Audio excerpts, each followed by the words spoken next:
మా నాన్న ఎక్కించుకొని తిరగలనా లేదు. అదే మా ఊళ్ళో వ్యవసాయం చేసుకుంటే కనీసం మా నాన్న స్కూటర్ ఎక్కించుకొని తిప్పగలను. అది నాకు హ్యాపీగా ఉంటుంది. మా నాన్నకి జ్వరం వస్తే అమెరికా నుంచి ఫోన్ చేసి టాబ్లెట్ వేసుకున్నానా అని మాత్రమే చెప్పగలను. అదే టాబ్లెట్ నా చేతి వేసి పక్కన నుండి చూసుకుంటే నాకు తృప్తిగా ఉంటుంది.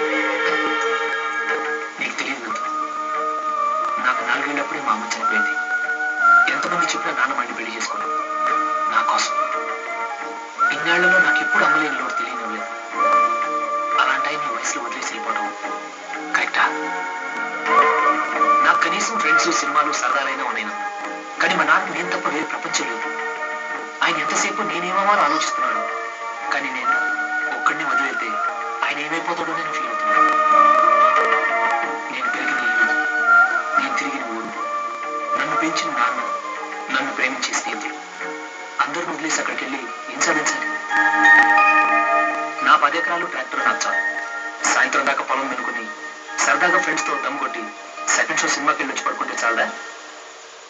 ఒకటి చెప్తున్నాను, మనం గెలిచినప్పుడు చప్పట్లు కొట్టేవాళ్ళు, మనం ఓడిపోయినప్పుడు భుజం తట్టేవాళ్ళు నలుగురు లేనప్పుడు ఎంత సంపాదించినా ఎంత పోగొట్టుకున్నా తేడా ఏముండదు.